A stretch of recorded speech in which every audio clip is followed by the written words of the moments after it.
നമസ്കാരം.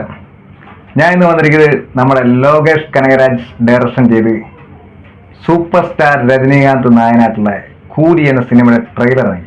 ആ ട്രെയിലർ റിയാക്ഷനെ കുറിച്ചാണ് ഞാൻ പറയുന്നത്. ഒറ്റ വാക്കി വന്നേ, പൊളപ്പൻ, കിടിലൻ ട്രെയിലർ.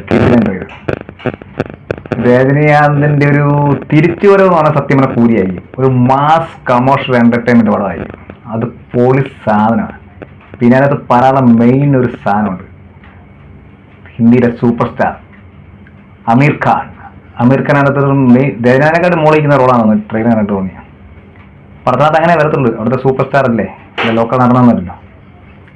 കിടു ട്രെയിലർ.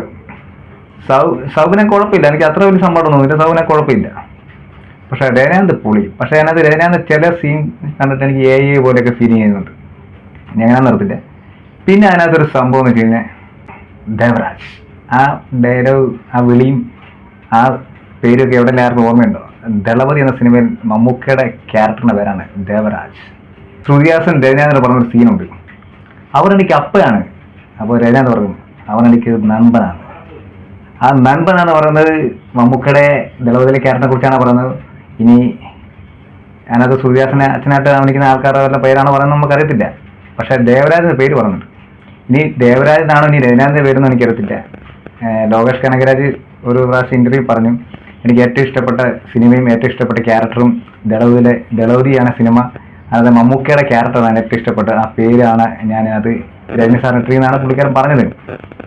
ഇനി രജനീകാന്തിന്റെ പേരിനകത്ത് ദേവരാജനൊന്നും അറിയത്തില്ല. ഇനി മമ്മൂക്കതിനകത്ത് ഗാംഭീര്യമുണ്ടെന്ന് അറിയത്തില്ല. മമ്മൂക്കയുടെ പേര് മാത്രം അതിനകത്ത് ചേർക്കുന്നുള്ളതെന്നും അറിയത്തില്ല. എന്തായാലും ദേവരാജ് എന്നുള്ള പേര് പുള്ളിക്കകത്ത് പറയുന്നുണ്ട്. ഇനി രജനീകാന്തിന്റെ പേരാണോ ദേവരാജ്, ഇനി അതിനകത്ത് മമ്മൂക്കയുടെ ഒരു പ്രസൻസ് ഉണ്ടോ ഒന്നും നമുക്ക് അറിയത്തില്ല. ദേവരാജ് എന്നുള്ള പേര് വരുന്നുണ്ട് അതിനകത്ത്.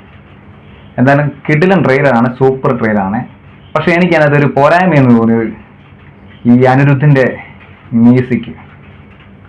അതെനിക്ക് ഒരു ഷോ ആയിട്ട് തോന്നുന്നു. കാരണം ഞാൻ അനിരുദ്ധൊക്കെ പോയി, അത് ഈ ലോകേഷ് കനകരാജും ഒക്കെ ഈ മാറ്റി പിടിക്കുന്നില്ല. ലോകേഷ് കനകരാജൻ എല്ലാ പടത്തും അനിരുദ്ധിന്റെ പാട്ട് അറിയാലോ.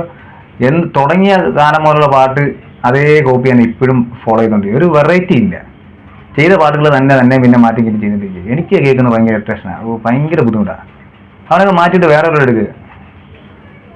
ആ അടിപൊളി പിള്ളേരൊക്കെ ഉണ്ടല്ലോ, അവരൊക്കെ എടുക്കുക. ഈ ചെയ്ത വർക്ക് തന്നെ പുള്ളിക്കാരൻ ചെയ്യുന്നത് കേട്ടിട്ട് ഒരേ സൗണ്ട് തന്നെ. എല്ലാം വിജയുടെ പണ്ടാത്തും പുള്ളിക്കാരൻ എല്ലാം ചെയ്യുന്നത്. എല്ലാം പുള്ളിയുടെ ഒരേ ഫീലിംഗ് പാട്ട് തന്നെ. എന്തിനാ അവനൊക്കെ വെച്ചിട്ട് വേറെ എല്ലാവരൊക്കെ വെച്ച് ജയിക്കാനുള്ള വേറെ പടമാണ് കൂടാതെ.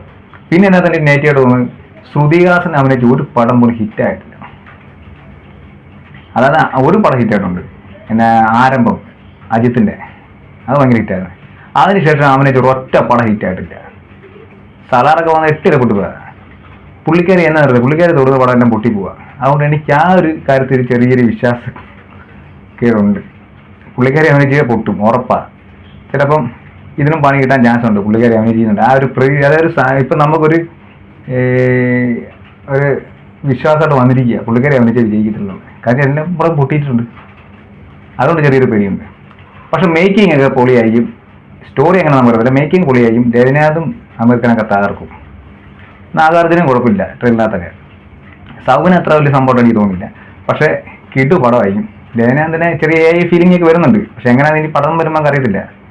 ഇനി പടം വരട്ടെ. ട്രെയിലർ തന്നെ പൊളിച്ചിട്ടുണ്ട്, തകർത്തിട്ടുണ്ട്. ലോകേഷ് കനകരാജ് പൊളിക്കും, തകർക്കും. ട്രെയിലർ തകർത്തുമായിരിക്കും. രജനീകാന്തിന്റെ ഒരു പഴയ സാധനമൊക്കെ വന്നിട്ടുണ്ട്. അത് വീഡിയോ ഒക്കെ, അത് ഞാൻ ഫസ്റ്റ് ഇന്റർവ്യൂ കാണിച്ചില്ലേ, സിഗരറ്റ് കത്തിച്ചിട്ട് ഇങ്ങനെ നടന്ന് സ്ലമാഷത്തിലൊക്കെ വന്നിട്ട് ഈ സൈഡിൽ സിഗരറ്റ് എടുത്ത് അപ്പുറ സൈഡിൽ വെക്കുന്നുണ്ട്. ആ പല സ്റ്റൈലൊക്കെ വെക്കുന്നുണ്ട്. എന്നിട്ട് നെഗറ്റീവ് സാധനം കാണിക്കുന്നുണ്ട്, ഭാഷിക സ്റ്റൈലൊക്കെ അങ്ങനെ വന്നിട്ടുണ്ട്. പടം കൈയടിക്കാനുള്ള സാധനമുണ്ട്. രജനീകാന്തിന് മാസ് സാധനമുണ്ട്. സൂപ്പർ സ്റ്റാർ രജനീകാന്ത് ഇങ്ങനെ എഴുതി കണക്കിൽ തന്നെ കൈയടിക്കാനുള്ളതുണ്ടല്ലോ. എന്നാലും പടം വരട്ടെ. ആഗസ്റ്റ് 14 അത് ഈ മാസം 14 അന്ന് നമുക്കറിയാം പടം എങ്ങനെ ആവില്ല. ട്രെയിലർ റിയാക്ഷനാണ് ഞാൻ പറഞ്ഞത്.